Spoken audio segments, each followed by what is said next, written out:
आप इंग्लिश बोलते समय कभी सोच में पड़ते हो कि कोई भी सिचुएशन को डिस्क्राइब करते वक्त कौन सा वर्ड यूज करना बेहतर रहेगा?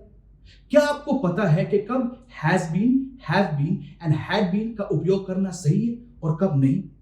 आज मैं आपको सिंपल तरीके से ये कंफ्यूजन दूर करने की कोशिश करूंगा। आपको याद रखना पड़ेगा कि हैज बीन, हैव बीन और हैड बीन तीनों वर्ब्स हैं जो किसी भी एक्टिविटी या एक्शन की कंटिन्यूएशन बताते हैं जब हम एक्टिव वॉइस में बात कर रहे हैं, यानी कि आज, अभी, इसी समय। और इन तीनों वर्ब्स के साथ हम इंग्लिश लैंग्वेज के दो टेंसेस के उपयोग करते हैं, प्रेजेंट परफेक्ट कंटिन्यूअस और पास्ट परफेक्ट कंटिन्यूअस।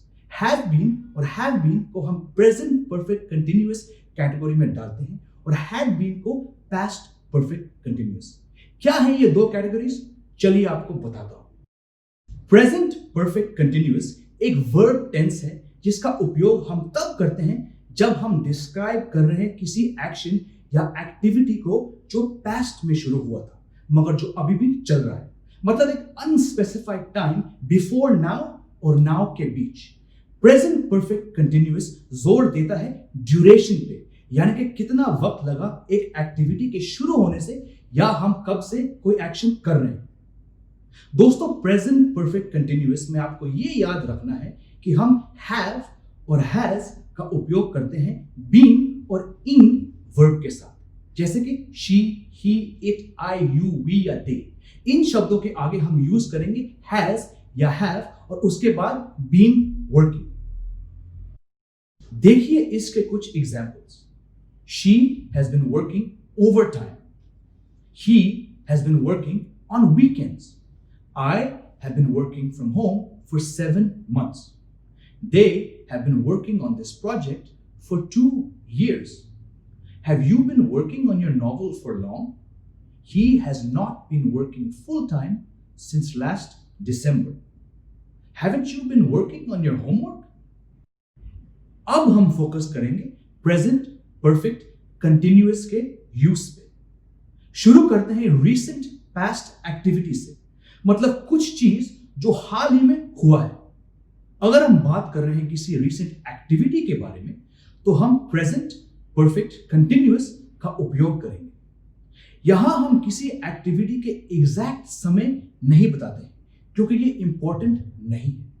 इस सिचुएशन में हम एक बीते हुए एक्टिविटी के बारे में बात कर रहे हैं, मगर प्रेजेंट सिचुएशन में। एग्जाम्पल्स देखिए। I have just been to the market to buy vegetables. It has been raining. What web series have you been watching? अब दोस्तों बात करते हैं रिपीटेड कंटिन्यूइंग इवेंट्स के बारे में, मतलब उन रिपीटेड यानी कि दोबारा होने वाले एक्टिविटीज के बारे में जो एक पर्टिकुलर समय पे शुरू हुए पास्ट में और जो अभी भी जारी है। देखिए इन एग्जाम्पल्स को। I have been visiting Mussoorie every summer holiday since 1986. मैं 1986 से हर समर वेकेशन में मसूरी जा रहा हूं। I have not been watching the IPL lately. I have been going to bed early because I have started going to the gym at 5 a.m. मैं आजकल रात को IPL नहीं देख रहा हूं क्योंकि मुझे जल्दी सोना पड़ता है जब से मैं सुबह 5 बजे जिम जाना शुरू किया। He has been playing the piano for the last 3 years. ये पिछले 3 साल से पियानो बजा रहा है। Understood?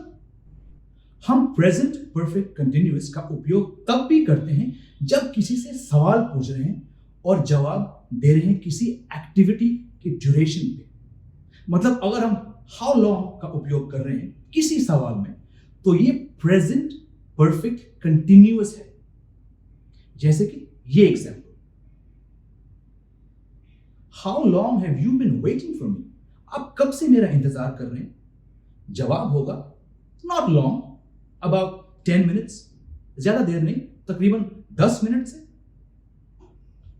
यहां यह भी इंपॉर्टेंट है नोट करना कि आप नॉन कंटिन्यूअस वर्ब्स यानी कि वर्ब्स जो हम बहुत रेयरली कंटिन्यूअस टेंस में यूज करते हैं, क्योंकि ये जनरली वो चीजें हैं जो आप किसी को करते हुए नहीं देखते। इनको किसी भी कंटिन्यूअस सेंस के साथ नहीं जोड़ सकते।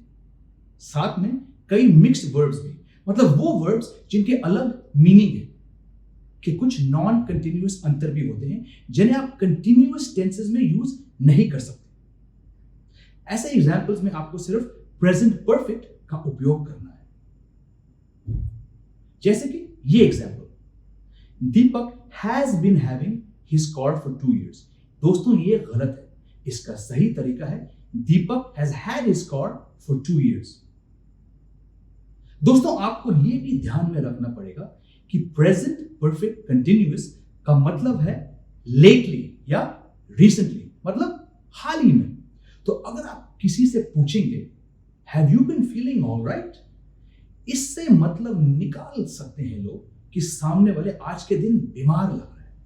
या फिर अगर आप किसी से पूछेंगे हैव यू बीन स्मोकिंग, तो इससे पता चलता है कि उनसे सिगरेट की स्मेल आ रही है इस वक्त। तो ये सही यूसेज नहीं है इस टेंस का। आप पूछेंगे आर यू फीलिंग ऑलराइट या फिर are you smoking these days. अब आते हैं पास्ट परफेक्ट कंटिन्यूअस पे, जिसका उपयोग हम तब करते हैं जब हम एक सेंटेंस में किसी एक्शन के बारे में बता रहे हैं जो कि पास्ट में शुरू हुआ, जो पास्ट में खत्म भी हुआ। पास्ट परफेक्ट कंटिन्यूअस को हम ऐसे जोड़ते हैं, had been plus the verb's present participle root plus ing। Example 1, he had been working there for 11 years before he got a promotion। Example 2, he had been playing domestic cricket for 3 seasons before he was called up by the national selectors। अगर आप ध्यान में रखेंगे कि past perfect continuous के साथ when, for, since और before जैसे शब्द यूज करेंगे तो आपको आसानी होगी इंग्लिश सेंटेंसेस कंस्ट्रक्ट करने में। चलिए दोस्तों, आज के लिए इतना ही। आगे आपके साथ और भी इंपॉर्टेंट इंग्लिश लैंग्वेजेस के ऐसे एक्सरसाइज लाऊंगा जिन्हें सीखकर आप अपनी स्पीकिंग इंप्रूव कर सकें। प्लीज इस वीडियो को लाइक करिए, शेयर करिए और जरूर इस चैनल को सब्सक्राइब करिए। अगली मुलाकात तक, this is Jamie Alter Singh, good bye.